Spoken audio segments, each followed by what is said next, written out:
د انقلاب انځور. دلته اوږد انقلاب تیر شو، دلته ډیر زیات خلک مړه شول، دلته ټول کافران راغلل زموږ په وینو ښه ماړه شول، دلته ټول کافران راغلل زموږ په وینو. د شهیدانو او غازیانو کیسې، 18مه برخه.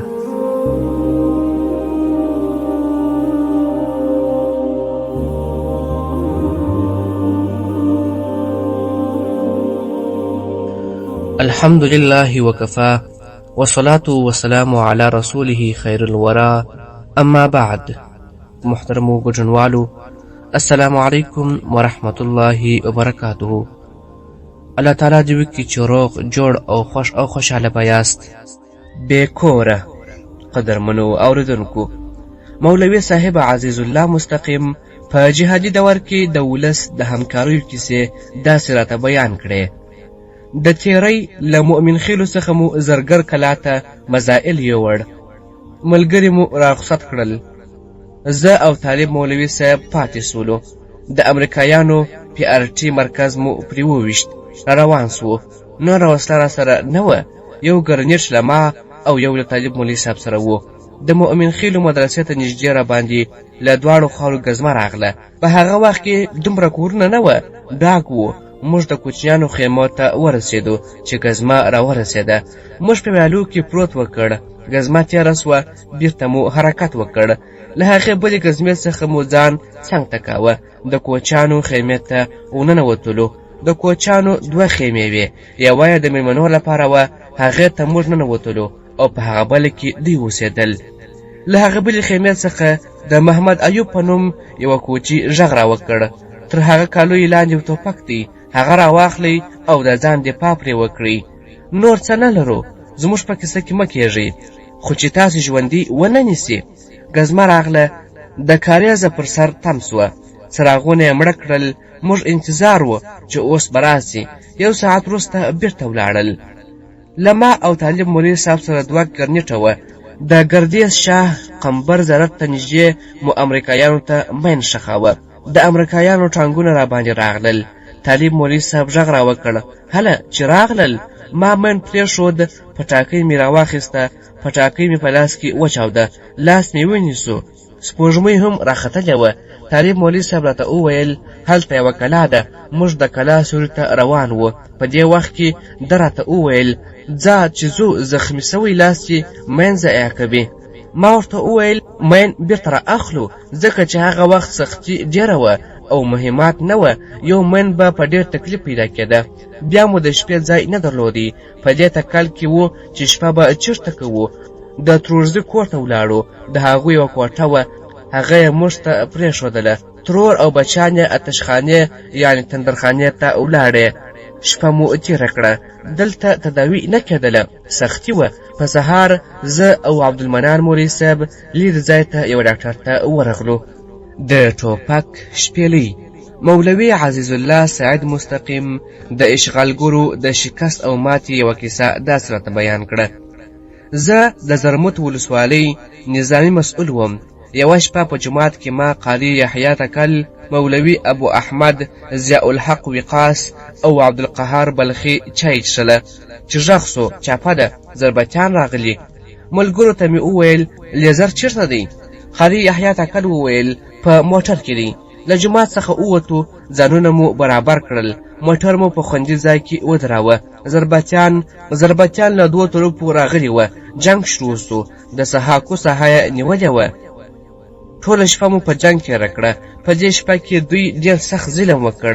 کوم مجاهدین چې محاصره وه، هغوی ته مو وویل، 6 کسان سئ. 6 نفري ګروپونه مو جوړ کړل. په سهار کې مو بیا جنگ ورسره شروع کړ. تر مازدیګره ورسره وجنګېدو. مجاهد د عبدالله خبر نه و چې امریکایان په ساحه کې پاته دي. کله چې له کور راوتلی و، نو چا ورته ویلي وه چې هلته امریکایان دي. مجاهد د خپل توپک شپېلۍ پر امریکایانو ور اړولې وه او 2 امریکایان یې ویشتلي وه. خپله زخمي سوی و. امریکایان نږدې ورته راغلل. مان یې ورته کښېښود. لومړی یې موټرسایکل او بیا یې مجاهد پرې کېناوه او انفجار یې وکړ او په شهادت یې ورساوه. په دې جنگ کې د امریکایانو د همدغو عملیاتو مسؤل او د 28 ضربتیانو په ګډون د ضربتیانو د قطعي مرستیال ټوله له منځه ولاړل. مجاهدینو ته هم تلفات اوښتي وه. 14 تنه مجاهدین او 21 تنه ملکي خلک په شهادت رسېدلي وه. یوازې تابوت مو ولید.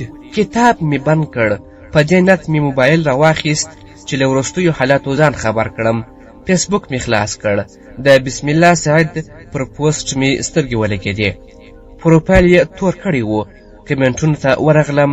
ډېرو ورته لیکلي وه خدای دې شهادت قبول کړي. 2 ورځې وروسته یې 2 عکسونه نشر کړي وه. یو دنګ ځوان چې تورې سترګې او اوږدې زلفې درلودې او په دویم عکس کې یې په وینو رنګ وجود معلومېده او ورسره لیکلي وه ورور جانه الله تعالی دې شهادت قبول کړه.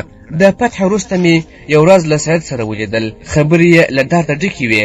ویل یې چې په وروستیو سختو حالاتو کې یې سیمه له ژونده وتلې وه او هر چا چې به وس لري له هغې سیمې څخه به یې کډې بارولې. موږ هم د ولایت مرکز ته کډه بار کړه خو احمد مو په فکر کې و. فکر مو کولو چې نن یا سبا به یې د شهادت خبر راسي چې بالاخره یو ورځ د دردونکي خبر رښتیا سو. سور اسویلي یې وایست. خبرو ته دوام ورکړ. مولوي صاحب په وروستیو کې د فتح خبرې ډېرې وې خو د سید کرم هیڅ معلومات نه کېدل. ټول وخت به مې فکر په رحمت الله احمد کې بند و چې اوس به چیرې وي، شهید به وي که به روغ وي. ډېر ولایتونه فتح سول خو سید کرم ولسوالۍ نه فتح کېده. موبایلونه مې کار نه کاوه. ټول په اندېښنه کې وو. مور چې به مو د دروازې غږ هم واورېد ویل به یې چې بنګنه تیاره لاړه. اوس به یې رحمت الله شهید کړی وي. د مرجانې دې دردناکه خبرو به موږ لا ځورولو. یوه ورځ سهار زموږ ورور شان الله ته چا زنګ راوکړ. په لنډو ټکو کې یې ورته وویل موبایل قطع سو. خو دی تر ډېره خاموش و. رنګ یې تغیر سو. شونډې یې په رپېدا سوې خو ځان یې سنبال کړ. وروسته یې پټ راته وویل بېګا رحمت الله احمد شهید سوی. موږ ورځو ته ادې او د کور ماشومان در سره راوله. خو ادې مه خبره وه.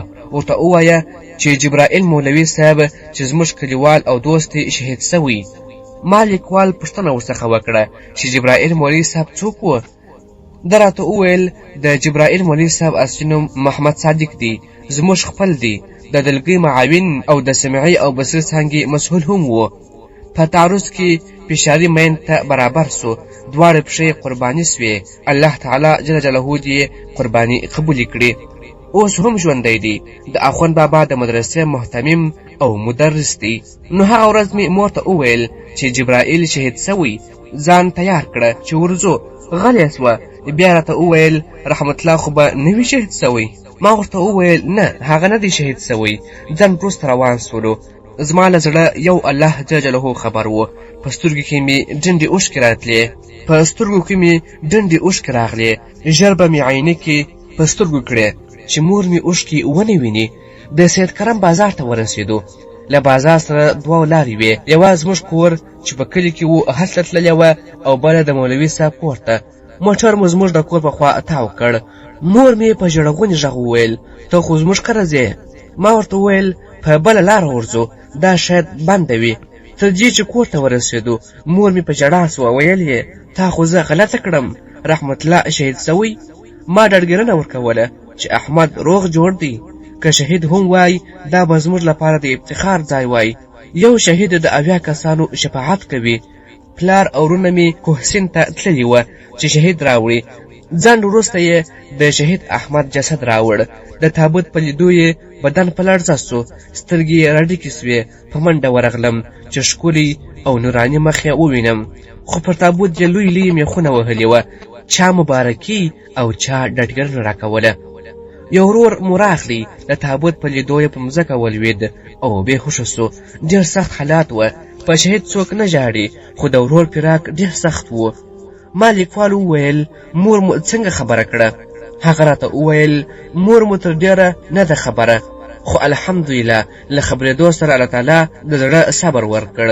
ولسوالۍ یې د راوړلو اجازه نه ورکوله خو بیا یو څو کلیوالو اجازه ترې اخیستې وه. هدیرې ته چې مو یووړ هدیره له عسکرو ډکه وه. ما ورته وویل عسکرو څه کول؟ هغه راته وویل زموږ د اخوند بابا جومات ملا مولوي صاحب عبدالله جنازه وکړه. له جنازې او دفن وروسته عسکرو له ځان سره ولسوالۍ ته بوتلي. په ولسوالۍ کې وهلی و چې ولې دې جنازه وکړه. شهید رحمت الله احمد د عبدالله زوی د پکتیا ولایت د سیدکرم ولسوالۍ د چینو کلي اوسېدونکی و. له 10 کاله مسلح جهاد وروسته د 1400 هجري شمسي کال د څلورمې میاشتې 16 نیټه چې د سرطان په 16 تاریخ د دوشنبې په ورځ د شهادت لوړ مقام ته ورسید. انا لله و انا الیه راجعون.